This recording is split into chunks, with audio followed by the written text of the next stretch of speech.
Selamat siang teman-teman sekalian, berjumpa kembali di Podcast Laksana. Perkenalkan, saya Siti Hawa sebagai host Podcast Laksana akan membawa acara ini sampai dengan selesai. Ini merupakan episode ketiga Podcast Laksana yang diprakasai oleh Kodim 0317 TBK bekerja sama dengan Dinas Pendidikan, Dinas Kominfo Kabupaten Karimun serta instansi vertikal lainnya. Podcast ini diselenggarakan oleh kami pelajar dengan mengambil topik-topik pembahasan yang dapat memberikan pengetahuan kepada teman-teman pelajar. Adapun tujuan berbagi pengetahuan, motivasi dan inspirasi, diskusi, kolaborasi dengan pertukaran ide, membangun komunitas. Saya mengajak teman-teman untuk bergabung di YouTube Podcast Laksana dan memberikan like serta komen dalam rangka kemajuan podcast ini. Pada episode ketiga ini, kita mengangkat topik kontribusi pelajar untuk kemerdekaan. Ada kutipan nih dari judul kita pada siang hari ini. Berikan aku 10 pemuda, niscaya akan kuguncangkan dunia. Pada kesempatan baik ini, hadir Kakak Nurul Aini sebagai narasumber. Kami mengucapkan selamat datang Kakak Nurul Aini, perwakilan dari Duta Genre Provinsi. Oke, terima kasih sebelumnya sudah mengundang saya di podcast Laksana yang luar biasa ini. Sebelumnya, halo semuanya, pemirsa untuk podcast Laksana dan host kita yang luar biasa. Perkenalkan, nama saya Nurul Aini. Saat ini saya menjabat selaku Duta Genre Putri Provinsi Kepulauan Riau tahun 2023, dan di sini saya juga selaku runner up kedua di Duta Genre Kabupaten Karimun tahun 2022. Oke, salam kenal ya Kak. Salam kenal juga Kak Hawa. Oke, sebelumnya gimana tadi perjalanan sebelum menuju ke Podcast Laksana? Wah, perjalanan yang hari ini sangat luar biasa ya. Hari ini cerah, kemudian tadi sempat hujan juga, tapi pokoknya rasanya itu senang aja gitu, bisa ketemu orang hebat kayak di sini gitu. Juga bisa ketemu sama Kak Nurul Aini yang menginspirasi kita para pelajar nantinya. Baik Kak, menurut Kakak sebenarnya ada beberapa pertanyaan nih. Bagaimana awalnya support orang tua dan sekolah mengenai Duta Genre BKKBN? Pastinya untuk kita menuju sesuatu kan harus perlu support dari orang-orang terdekat. Apalagi kan dari sekolah, ketika kita apakah ada bentrok dengan pelajaran dan sebagainya. Bagaimana perjalanan Kakak untuk mendapatkan support dari orang tua, dari pihak sekolah? Oke, terima kasih sebelumnya untuk pertanyaan yang luar biasa ini. Dan dari saya pribadi, pertama mungkin ada teman-teman nih yang belum kenal apa itu genre. Genre ini singkat saja saya jelaskan bahwa merupakan singkatan dari generasi berencana. Dari singkatan itu kita pahami bahwa ini adalah suatu hal yang baik untuk masa depan. Jadi tentunya dari support orang tua itu berjalan dengan lancar. Karena bagi orang tua saya nih, orang tua Nurul itu support anak yang luar biasa. Karena bagi mereka apapun yang positif itu jalanin aja.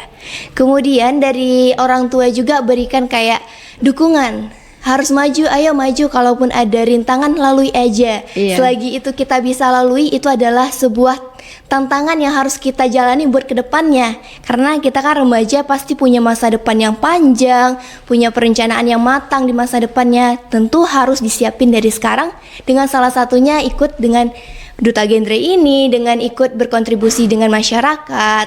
Kemudian yang kedua tadi dari sekolah. Tentunya kalau misalnya kita dari sekolah nih berprestasi, sekolah bangga dong, ya kan? Iya, pasti dong. Nah, itulah yang salah satu sekolah berikan kepada siswa-siswi yang berprestasi. Sebelumnya Nurul ini sekolah di SMA Negeri 5 Karimun. Salah satu sekolah yang baru berjalan tahun ini, jalan 4 tahun lah ya.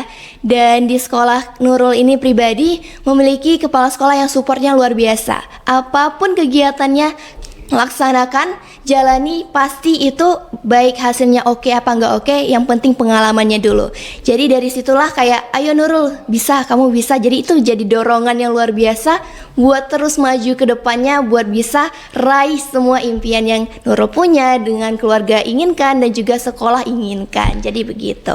Jadi sebenarnya sekolah juga adalah opsi utama untuk kita gimana ya ke depannya, karena ada juga beberapa sekolah yang sebenarnya tidak tidak mendukung. Iya. Tapi luar biasa sekali dari pengalaman Nurul, orang tua yang support banget itu luar biasa. Karena kita segala sesuatu itu harus perlu restu orang tua kan. Kalau misalnya orang tua pun kayak tidak merestui, susah ya. Betul. Oke, selanjutnya pastinya duta genre ini memiliki peran dalam masyarakat. Nah, bagaimana duta genre ini peran-perannya di dalam masyarakat, berkontribusi untuk sama-sama memajukan generasi muda? Mungkin ada beberapa yang bisa Kak Nurul sampaikan? Oke. Pertanyaan kedua ini menarik karena kita bakalan bahas bagaimana tindakan remaja-remaja sekarang juga nih. Jadi generasi berencana itu kan generasi yang pasti memikirkan masa depan. Tapi kita lihat lah ya, sekarang ini banyak sekali remaja-remaja yang mulai tidak peduli. Maksudnya mereka hanya mementingkan masa sekarang, tidak memikirkan masa depan. Jadi duta genre ini menjadi role model buat remaja-remaja yang ada di Kabupaten Karimun, kemudian di Provinsi Kepulauan Riau, atau bahkan di Indonesia untuk terus merencanakan masa depan sebaik mungkin. Mungkin awalnya duta genre ini lebih fokus pada remaja. Namun dengan dikeluarkannya adanya program Bangga Kencana yang diusung oleh BKKBN, sehingga kita lebih meluas peran dan tanggung jawabnya. Tidak hanya remaja tapi juga meluas kepada masyarakat dan keluarga. Bahkan ya sekarang mungkin udah nggak asing tentang stunting, ya kan Kak? Iya pasti. Betul, stunting lagi tinggi-tingginya sih kasusnya di Indonesia bahkan di dunia. Jadi kita di PIKR ini atau juga di genre ini dituntut untuk bisa berkontribusi kepada masyarakat agar sejahtera, bisa maju dan juga terbebas dari gangguan stunting ini pada anak-anak. Karena kita tahu anak itu kan juga generasi emas yang bakalan kita persiapkan untuk 2045. Kita tahu kan 2045 itu adalah masa generasi emasnya Indonesia gitu. Jadi intinya peran duta genre ini meluas, tidak hanya remaja saja, tapi kita juga berpikir tentang masyarakat. Dengan tadinya ada Bangga Kencana. Jadi begitu. Oke, jadi sebenarnya duta genre ini apakah ketika dia berperan dalam pelajar, itu kira-kira apa aja yang ia fokuskan? Apakah tentang stunting saja kah, atau ada peran-peran lain yang sebenarnya ingin difokuskan, atau ada perubahan yang sebenarnya diinginkan dari setiap generasi muda di Indonesia? Sebenarnya kita punya banyak sekali program dan rencana masa depan. Pertama, kita lebih fokus pada triad genre. Itu mengenai hal-hal dasar dari remaja. Salah satu contohnya adalah seks bebas, kemudian narkotika dan pernikahan dini. Kemudian kita meluas lagi kepada masalah-masalah kecil. Mungkin dianggap pada masyarakat itu masalah kecil, tapi bagi remaja yang paham masa depan, mereka bilang kalau ini adalah kunci dari masalah besar. Jadi seperti mental health, kemudian kita fokus juga kepada kayak catcalling dan lain sebagainya. Itu adalah materi-materi yang di genre itu dibahas secara dalam, karena itu menjadi kunci buat kedepannya apakah bisa berhasil ataukah mengalami pemunduran. Oke, karena sebenarnya zaman sekarang itu yang lagi lumayan meraknya adalah pernikahan dini ya. Betul sekali. Pernikahan dini, lalu narkotika. Banyak sekali pelajar yang terjerumus ke hal-hal yang luar biasa negatifnya. Betul. Jadi memang apakah pernikahan dini itu sebenarnya gimana? Ada umur-umur yang sesuai baik untuk perempuan dan laki-laki? Oke. Jawabannya pertama, kita mulai marak tentang pernikahan dini sejak COVID. Banyak sekali kasus yang mungkin Nurul baca, kemudian Kak Hawa baca juga di medsos juga kan, mengenai pelajar yang malah keluar dari sekolah malah ingin nikah dini. Karena mungkin dia berpikiran waktu itu kan kita COVID, sedangkan belajar melalui media online kan. Nah mungkin sedikit membuatnya bosan atau gimana, kita kurang paham ya. Tapi sebenarnya pernikahan dini itu gimana ya pandangan dari Kak Nurul? Oke, kalau pandangan saya nih dari perspektif bahwa pernikahan dini itu tidak baik, kan? Karena pernikahan dini ini pada dasarnya kita tidak siap secara mental, kemudian kesehatan reproduksi dan juga finansial. Nah, kalau dari BKKBN kita punya usia ideal untuk menikah. Perempuan 21 tahun, kemudian untuk prianya 25 tahun. Tapi terkadang banyak yang pelajar nih karena mereka saking cintanya, mereka melupakan usia ideal. Malah ada undang-undang yang bilang 19 tahun itu udah boleh menikah. Itu jadi salah satu masalah di mana kadang orang tua juga masih kayak tabu dengan namanya hentikan pernikahan dini. Iya. Kalau anaknya udah selesai SMA ya udah nikah aja. Apalagi perempuan nih sekarang. Masih ada pemikiran-pemikiran yang tidak berpikir ke masa depan dan terkesan kayak tradisional. Itulah yang jadi masalah utama dari pernikahan dini di Indonesia saat ini. Jadi memang saya pun pernah membaca satu artikel bahwa seorang perempuan yang hamil di bawah umur 23 atau 21 itu rahimnya belum siap. Betul sekali. Makanya banyak sekali terjadinya pendarahan dan sebagainya. Resikonya banyak sih. Banyak sekali. Dan sekarang kita dengar juga berita perceraian itu diakibatkan nikah muda. Betul. Mungkin beberapa hal yang terjadi perceraian itu awalnya karena dia belum siap. Betul sekali. Belum siap ya Kak ya? Iya. Karena tadi ada 3 yang harus diperhatikan. Kesehatan, reproduksi, kemudian mental sama finansial. Ya apalagi untuk umur 19 tahun itu masih labil. Nggak tahu ya kira-kira mau ambil jalan ini atau jalan ini. Jadi dia masih mengikuti hatinya yang terbuai oleh cinta ya. Bahkan juga nggak ada penghasilan gitu kan. Bagaimana mau menafkahi anak istri gitu. Ya zaman sekarang kan pendidikan SMA saja tidak cukup untuk kita. Betul sekali. Oke, untuk proses kakak seleksi Duta Gender ini pasti ada seleksi karena kan banyak sekali peminatnya ya kan. Jadi kalau nggak diseleksi nggak tahu yang mana yang terbaik. Jadi proses seleksinya Kak Nurul ini boleh gimana kasih ininya sedikit perjalanannya. Mungkin kita berbicara tolak ukur perjalanan saya ya. Iya. Pertama Nurul mulai PKR itu di kelas 8 SMP. Oh iya, berarti awal SMP, ya. Iya, pertamanya itu belum pernah tertarik sama PKR. Bahkan pertamanya pikir apaan sih bahasnya tentang remaja-remaja, kan kita juga tahu gitu loh. Berpikir perspektifnya gitu. Kemudian di SMP ada temen Nurul, dia itu selaku ketua di PKR Sahabat dulu. Nurul SMP-nya di SMP Negeri 2 Karimun.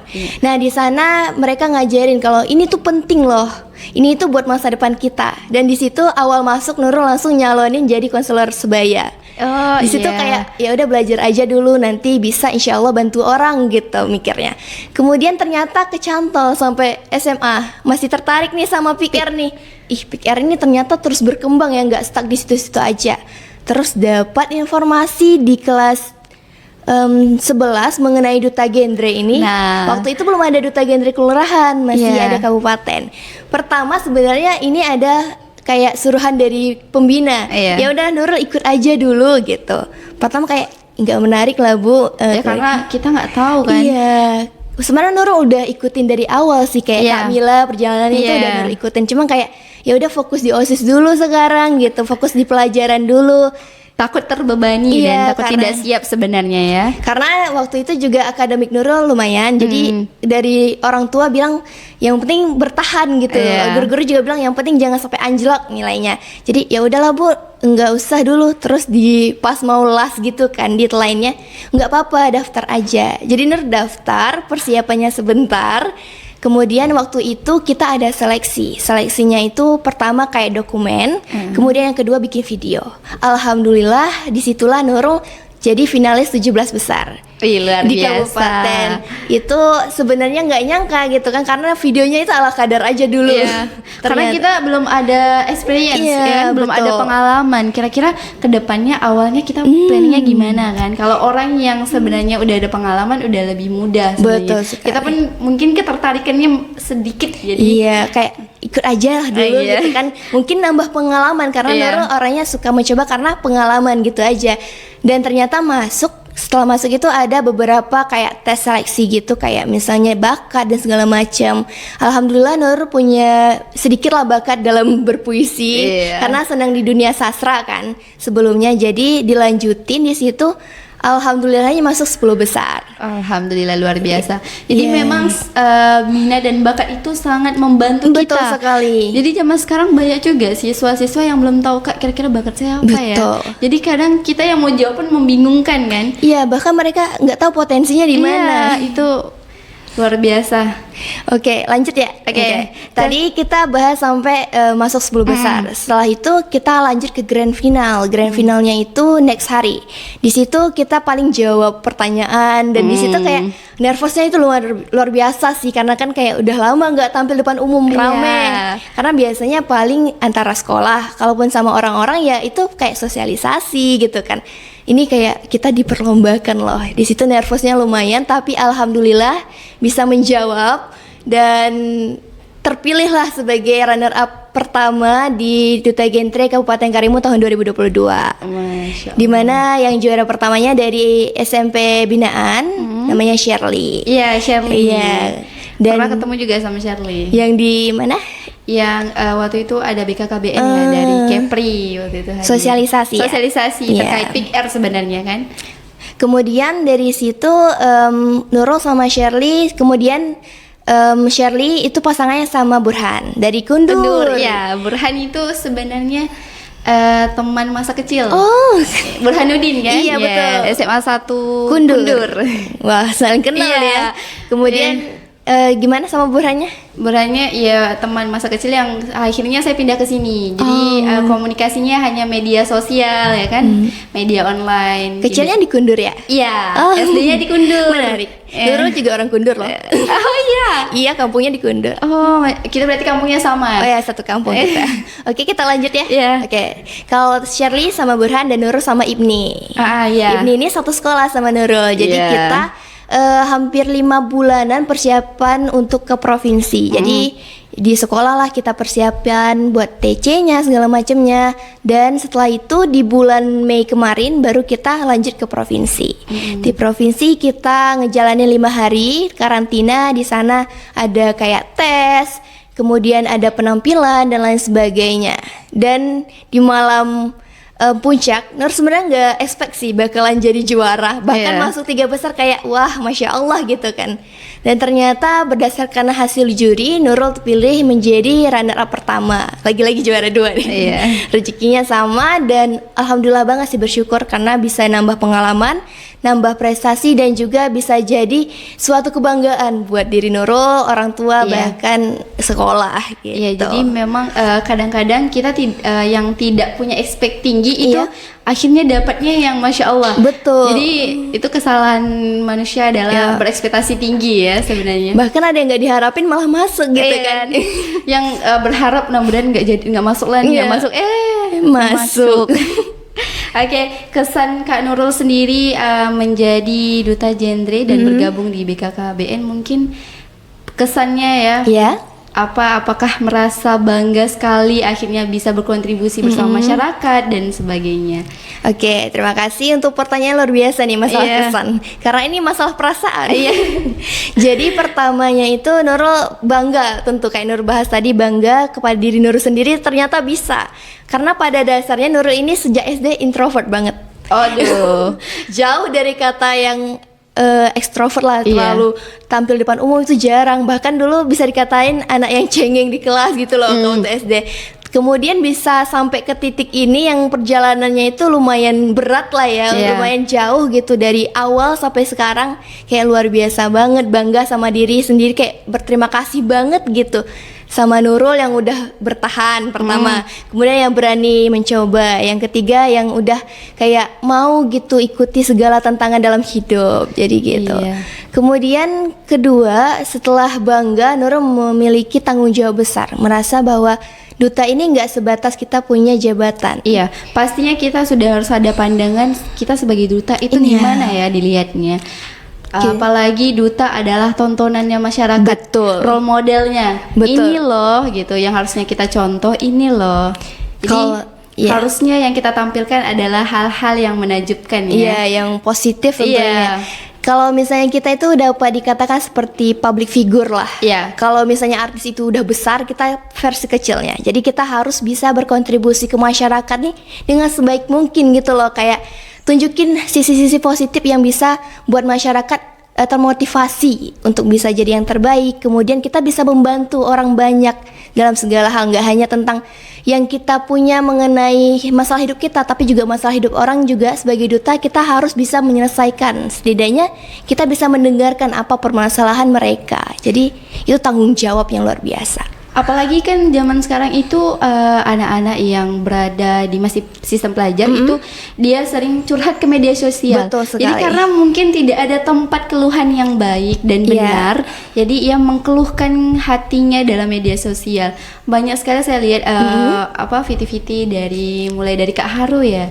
Itu Duta Genre yang sering memberikan motivasinya melalui media sosial. Betul sekali. Yang luar biasa sebenarnya. Walaupun saya sebenarnya tidak terlibat dalam jadi sangat suka sekali melihat kakak-kakak yang memberikan motivasi, memberikan tips gimana jadi pelajar dan generasi muda yang baik. Keren banget kan Kak Haru itu. Masya Allah, Kak Haru juga salah satu motivator Nurul sih buat jadi duta ini. Ya udah Nurul, ayo kerja gitu loh buat masyarakat, karena ya Kak Haru lah menjadi inspirator dalam memberikan bagaimana kita bisa turun ke masyarakat dengan baik gitu, dengan positifnya, dan bisa menjadi impact yang besar bagi masyarakat di Indonesia ini tentunya.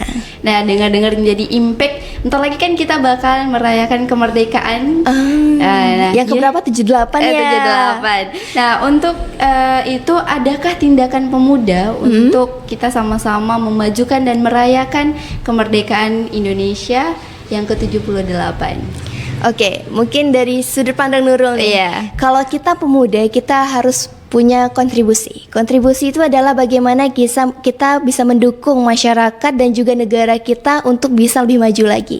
Kita kan punya target nih, Indonesia Emas tahun 2045 ya. Nah, dari target itu kita harus bisa rancang dari sekarang. Sebagai pemuda kita harus bisa untuk, kalau misalnya belajar yang rajin-rajin, kemudian kejar prestasi sebanyak mungkin, karena itu berguna untuk masa depan kita.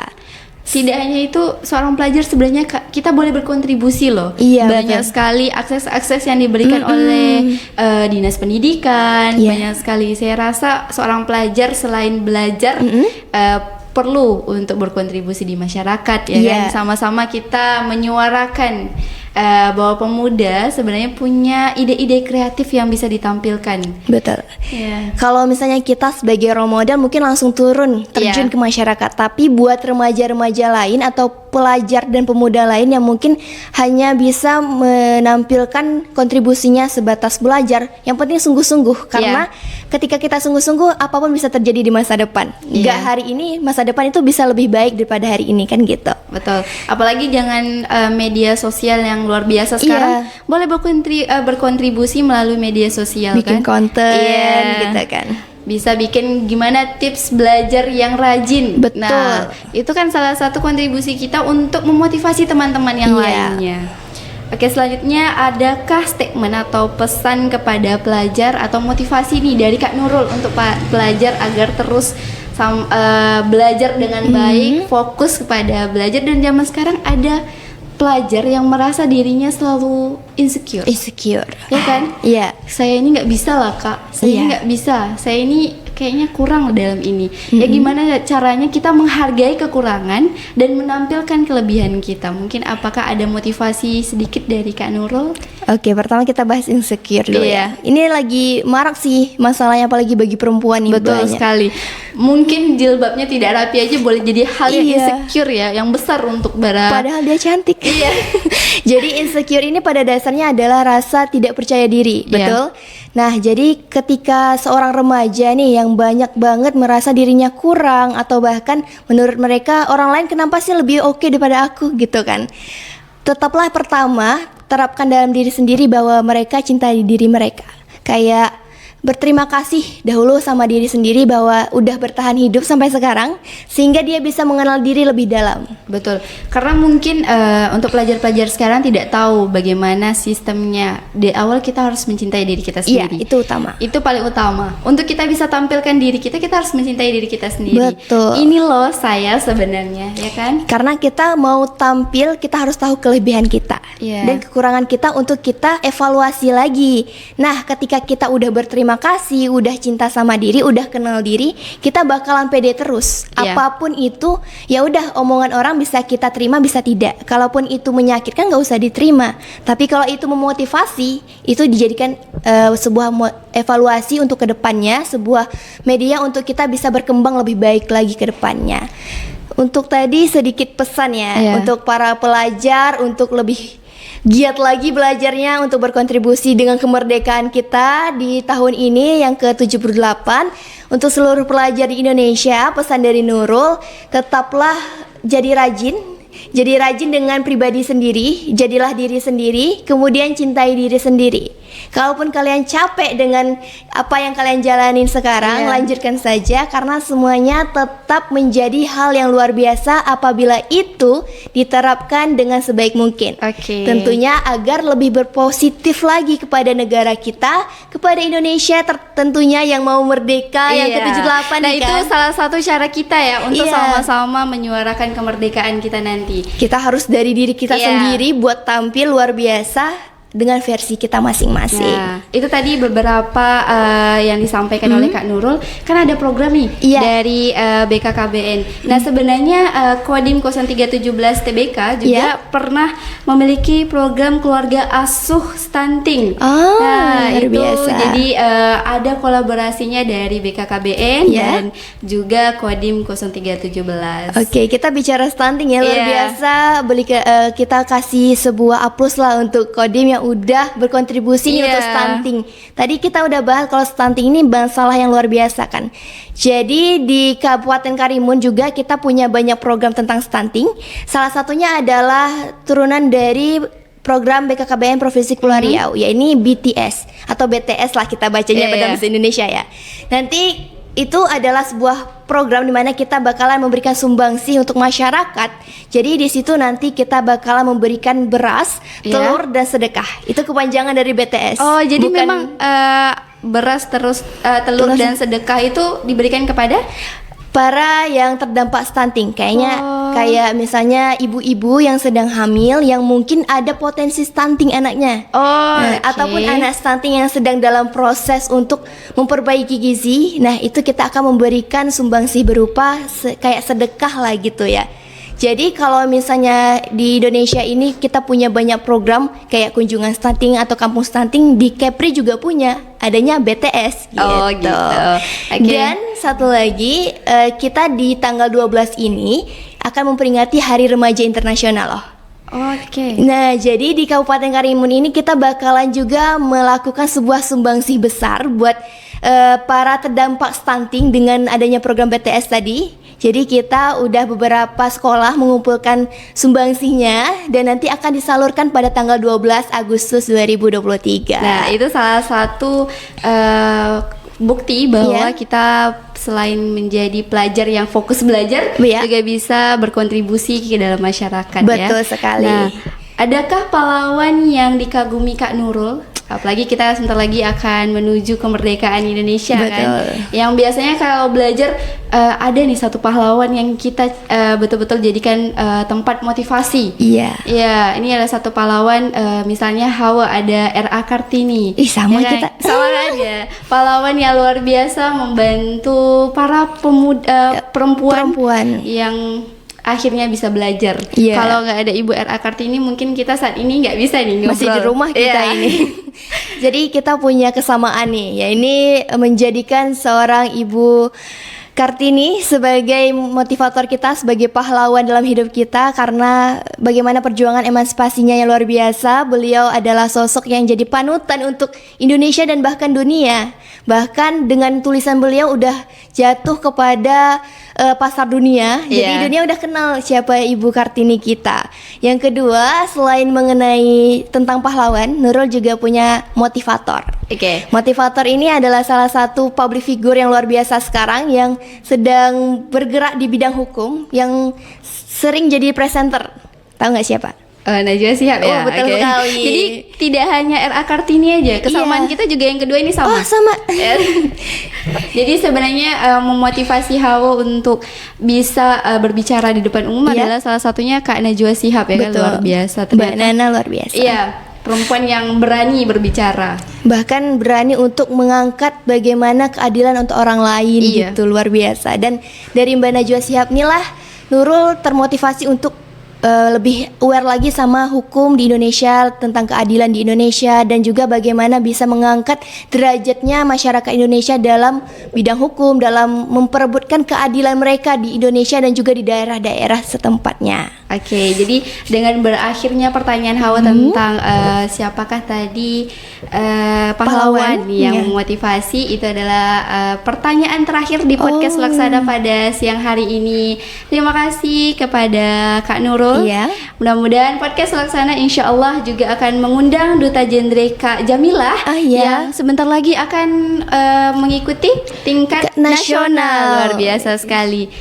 Oke, itu aja. Terima kasih kepada Kak Nurul Aini yang sangat memotivasi kami pada siang hari ini. Terima kasih kembali. Bahwa pelajar tidak hanya fokus belajar, tapi juga bisa berkontribusi ke dalam masyarakat dan menjadi role model yang hebat. Iya. Okay. Sebelum kita closing, boleh nggak Nurul minta kita sama-sama slogan dari genre? Boleh. Kita ajarin dulu ya. Oke. Pertama, ketika Nurul bilang salam genre, nanti Hawa jawabnya salam. Oke, gimana ke sini? Iya, kita ke depan ya. Nanti yang keduanya adalah remaja genre sehat, cerdas, ceria. Sehat, cerdas, ceria. Oke. Kemudian yang kedua, genre Indonesia, saatnya yang muda yang berencana. Saatnya yang muda yang berencana. Oke. Salam genre. Salam remaja genre sehat, cerdas, ceria. Genre Indonesia, saatnya yang muda yang berencana. Genre Kepri, tak nak kawin muda sebelum berjaya. Genre Karimun, budak Melayu, budak berencana. Oke, terima kasih Kak. Ya, sama-sama. Slogannya keren sekali. Agak panjang tapi panjang ya. Untuk menghafalnya butuh waktu. Tapi nanti bisa nyantol Kak di otak. Oke. Yang paling nyantol tak nak kawin muda sebelum berjaya. Oke.